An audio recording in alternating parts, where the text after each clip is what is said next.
కేటీఆర్ అయిపోయారు, హరీష్ రావు అయ్యారు, సంతోష్ రావు అయ్యారు. మరి ఎవరు తర్వాత? దీనికి సమాధానంగా ఫోన్ ట్యాపింగ్ కేసులో మరొక సంచలన బ్రేకింగ్ న్యూస్ ఇది. కేసీఆర్ కి నోటీసులు ఇవ్వబోతున్నారు సిట్ అధికారులు. ఎర్రవల్లి ఫామ్ హౌస్ లో ఆయనకి నోటీసులు ఇవ్వబోతోంది సిట్. కేసీఆర్ ని ఫామ్ హౌస్ లోనే సిట్ ప్రశ్నించబోతున్నట్టుగా తెలుస్తోంది. ఇప్పటికే కేసులో కేటీఆర్ ని, హరీష్ ని, సంతోష్ ని కూడా ప్రశ్నించారు.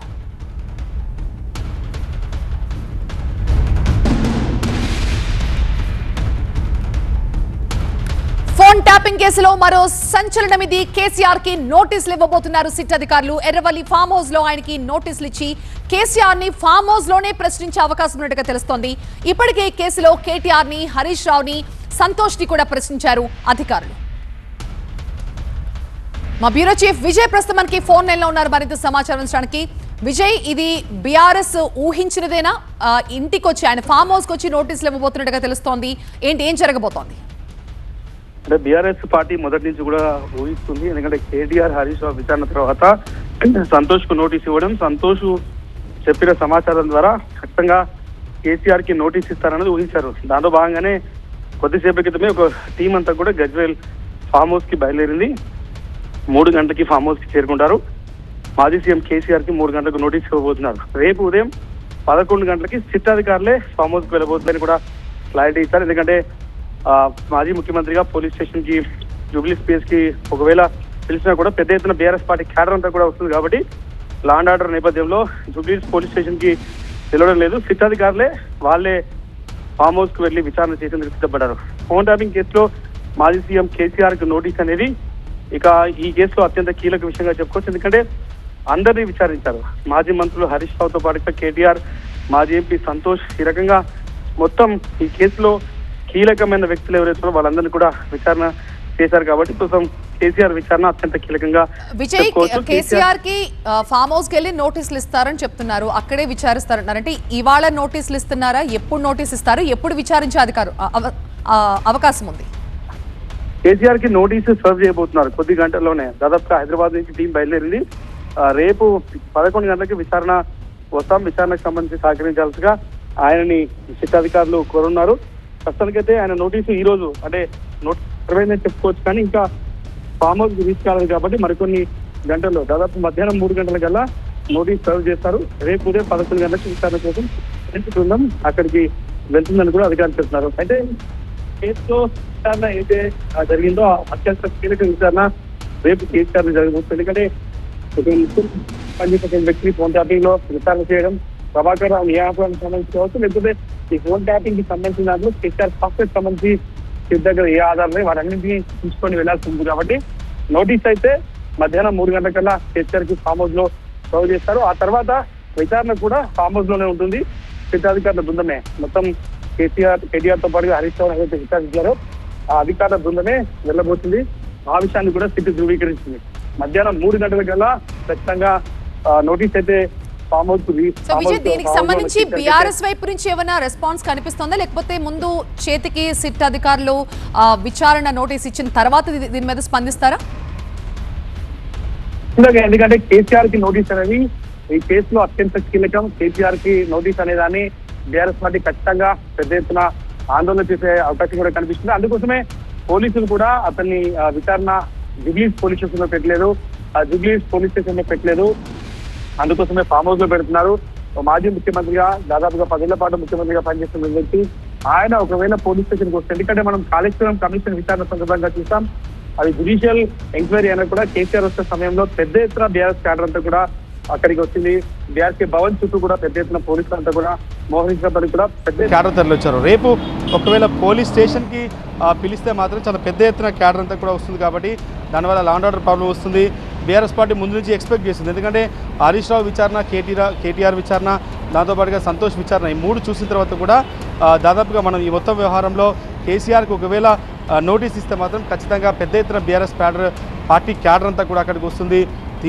ఎందుకంటే చాలామంది కూడా కేసీఆర్ని చూడడం కోసం కావచ్చు, విచారణకి కేసీఆర్ పిలిచారన్న వ్యవహారంలో పెద్ద ఎత్తున క్యాడర్ అంతా కూడా వచ్చే అవకాశం ఉంది. కాబట్టి జూబ్లీస్ పోలీస్ స్టేషన్ని అందుకు వాళ్ళు ఆప్షన్గా, ఎందుకంటే ఒక మాజీ ముఖ్యమంత్రికి గౌరవం ఇవ్వడంతో పాటుగా ఒకవేళ విచారణకు సంబంధించి తామే ఫామ్ హౌస్కి వస్తాము, తామే ఫామ్ హౌస్కి వచ్చి విచారణ చేస్తామని చెప్తున్నారు. ఈ మొత్తం వ్యవహారంలో తేలాల్సిందంతా కూడా కేసీఆర్ని విచారణ సందర్భంగా ఈ ప్రభాకర్ రావు రీఅపాయింట్మెంట్ ఎందుకు జరిగింది, ఫోన్ ట్యాపింగ్ వెనకాల ఎవరెవరి ఫోన్లో ట్యాపింగ్ జరిగింది, దీంట్లో ఆయన పాత్రకు సంబంధించిన దానిపైన సిట్ విచారణ జరిపించే అవకాశం కనిపిస్తుంది. హరీష్ రావు కేటీఆర్ విచారణ సందర్భంలో కేవలం ఎలక్టోరల్ బాండ్స్, బీఆర్ఎస్ పార్టీకి వచ్చినటువంటి విరాళాలు, వీటికి సంబంధించి మాత్రమే కేటీఆర్ విచారణ జరిగింది. హరీష్ రావుని ఓ ప్రైవేట్ న్యూస్ ఛానల్ ఎండీతో కలిసి మీరు ఎందుకు ఈ మొత్తం ఏదైతే ఈ ప్రైవేట్ ఫోన్ ట్యాపింగ్ చేయించారనే విషయాన్ని అట్నుంచి హరీష్ రావు దగ్గర నుంచి చేస్తున్నారు. నిన్న జరిగినటువంటి 2 days బ్యాక్ జరిగిన సంతోష్ రావు విచారణలో కూడా ఎవరు రాసిస్తే మీరు నెంబర్స్ పోలీస్ అధికారులకు పంపించారు, ఎవరెవరు నెంబర్ ట్యాప్ చేస్తారనే విషయాన్ని సంతోష్ రావు నుంచి పోలీస్ స్టేట్మెంట్ రికార్డ్ చేశారు. సో ఈ ముగ్గురు స్టేట్మెంట్ అయిన తర్వాత చివరిగా కేసీఆర్ దగ్గరికి ఫోన్ ట్యాపింగ్ కేసులో మొదటి నుంచి కూడా టీఆర్ఎస్ పార్టీ కావచ్చు, కేసీఆర్ కావచ్చు, పార్టీ నేతలంతా కూడా ఫోన్ ట్యాపింగ్తో ప్రభుత్వానికి ఏం సంబంధం లేదు, పార్లమెంటు ఎన్నికల సందర్భంగా ఒకసారి కేటీఆర్ కానీ హరీష్ రావు కానీ సంతోష్ రావు కానీ సిట్ ఎప్పుడైతే రమ్మన్నారో ఎలాంటి డిలే లేకుండా చెప్పిన టైంకి చెప్పిన చోటుకు వెళ్లారు. కొన్ని గంటల పాటు వాళ్ళ విచారణ సాగింది. ఇదే ప్రొసీజర్ని కేసీఆర్ విషయంలో కూడా ఫాలో అవుతారు, లేకపోతే ఆయన ఒక మాజీ ముఖ్యమంత్రి, ఆయన వయసును దృష్టిలో పెట్టుకుని ఏమైనా అవకాశం ఇస్తారంటే రేపు ఒకవేళ ఇంట్రాగేషన్ విచారణకు మేము కూర్చోలేమంటే ఇంకొక రోజుకి దాన్ని పోస్ట్పోన్ చేసే అవకాశం, వీళ్ళు ఏమైనా అప్పీల్ చేసుకునే అవకాశం ఇలాంటివి ఏమైనా ఉన్నాయా, లేకపోతే రేపు ఖచ్చితంగా విచారణకు హాజరు కావాల్సిందేనా? అంటే అది కేసీఆర్ తీసుకున్న డెసిషన్ పైన ఉంటుంది. ఎందుకంటే ఈ ఎర్రవల్లి ఫామ్ హౌస్కి వెళ్ళి నోటీస్ సర్వ్ చేయడం, ఆ తర్వాత రేపు విచారణ కోసం కూడా అక్కడికే వస్తామని ఒకవేళ సిట్ చెప్తున్న నేపథ్యంలో విచారణకి రేపు సిద్ధంగా ఉన్నారా లేదా అన్నది మధ్యాహ్నం బీఆర్ఎస్ సంబంధించిన వర్గాల ద్వారా తెలిసే అవకాశం అయితే కనిపిస్తుంది.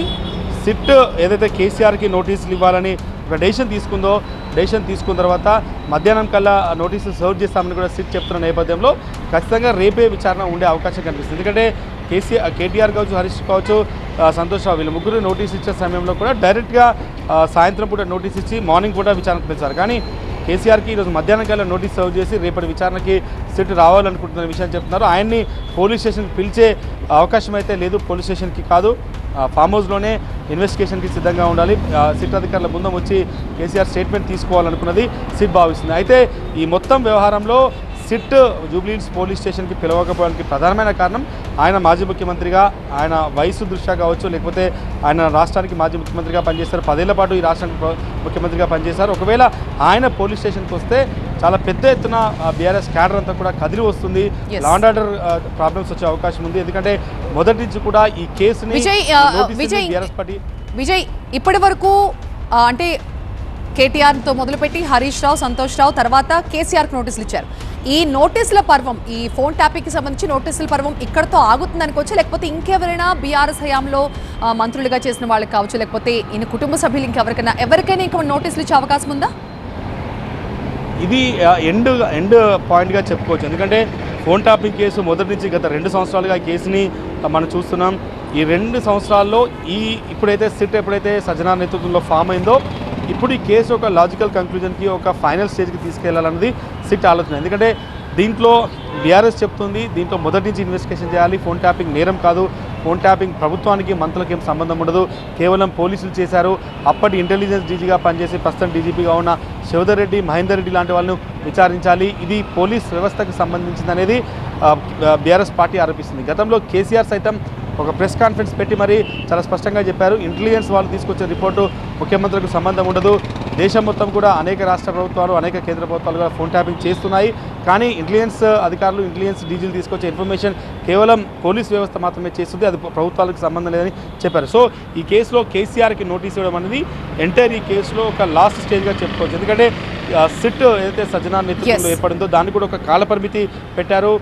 నెక్స్ట్ మంత్ 31 ఫెబ్ లాస్ట్ కల్లా మార్చ్ 1st వీక్లో ఈ కేసులో ఛార్జ్షీట్ దాఖలు చేయాలి. సో ఛార్జ్షీట్ దాఖలు చేయాలంటే ఈ 2 సంవత్సరాల్లో మిగిలింది ప్రభాకర్ రావు హైదరాబాద్కి రావడం, అమెరికా నుంచి ఆయన విచారణ, 14లో కస్టోడియల్ విచారణ తర్వాత మళ్ళీ సిట్ అయితే ఫామ్ అయిందో అప్పుడు వాళ్ళు చూశారు రాజకీయ నాయకుల ప్రమేయం పైన విచారణ జరపాలి. సో మాజీ సీఎంగా కేసీఆర్ బీఆర్ఎస్కి సంబంధించినటువంటి అధ్యక్షుడిగా ఉన్నట్టు మొత్తం వ్యవహారంలో ఈ లాస్ట్ నోటీస్గా చెప్పుకోవచ్చు. ఆ తర్వాత ఛార్జ్షీట్ దాఖలు చేసే అవకాశాలు అయితే